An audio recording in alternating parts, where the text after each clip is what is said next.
Full time from Hampden Park. It has finished Scotland 3, Cyprus 0. And what a good start to a campaign for Steve Clarke's Scotland.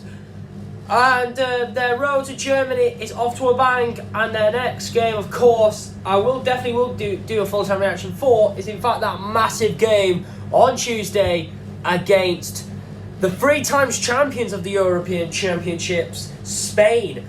And of course, I'm going to get straight into this video. No nonsense, smash the like, subscribe, get notifications on. And in fact, actually, my first time actually wearing this shirt for quite a long time in the video, actually. So yeah, my thoughts on the game. Scotland deserved the 3 points. Scotland were on the ball. They were better on the ball. Looked good going forward. And the creativity, of course, with the 2 fullbacks, obviously Andy Robertson, obviously Kieran Tierney. But Robertson did get an assist though, for John McGinn in the first goal. However, Scotland didn't really. They did create chances again in the first half and then also in the second half. However, 2 goals from Scott McTominay gave Scotland a 3-0 win.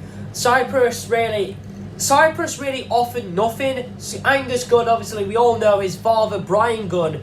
Obviously, he used to play for Norwich, and obviously, he used to play for Scotland.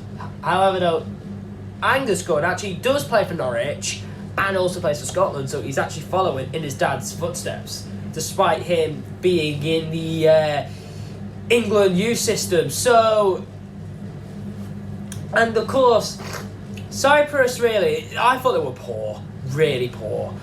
I thought at times at 1-0 Cyprus were alright, but definitely though Scotland deserved a 3-0 win. And in fact, actually, Scotland, this is their first win in their opening game of a qualifier for the European Championships. The last time that happened, before today, you got to go all the way back to 2006. In fact, for the qualifiers for Euro 2008. When Scotland beat the Faroe Islands 6-0. And in fact, that game was not even at Hampden Park. The game was in fact at Celtic Park, literally just down the road from Hampden.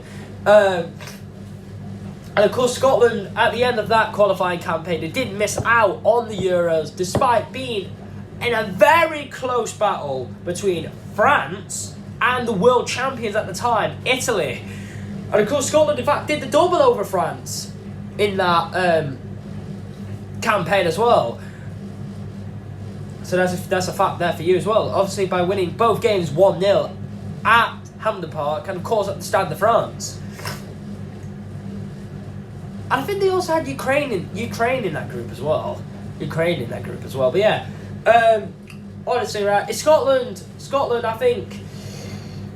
And of course, this is a good start following with the Spain game coming up on Tuesday, and then obviously the 3 games against the other 3 that, well, obviously Cyprus away, and obviously got Georgia and Norway as well.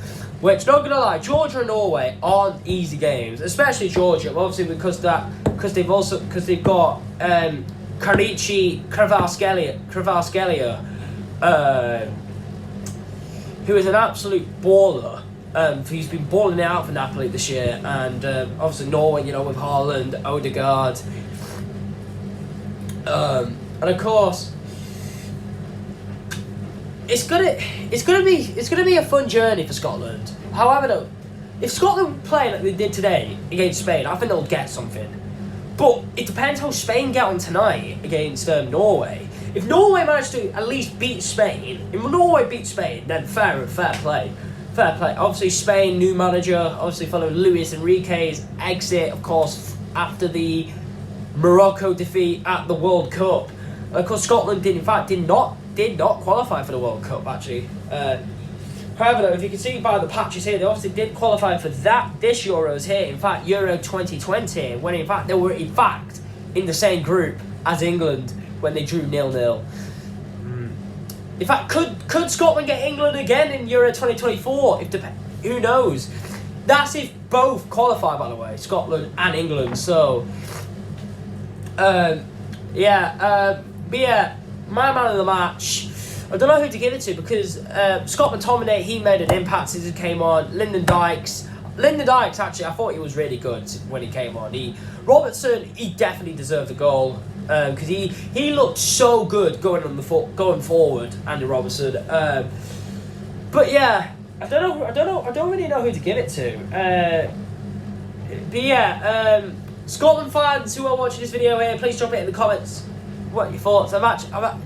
Even though I'm an England fan, if you're thinking, Cody, what the why are you wearing a Scotland shirt while you're English? Well, technically, I'm a bit half Scottish, like, what a Titan army. We hate the English, you know. Well, I don't hate my own country, but you know what I mean.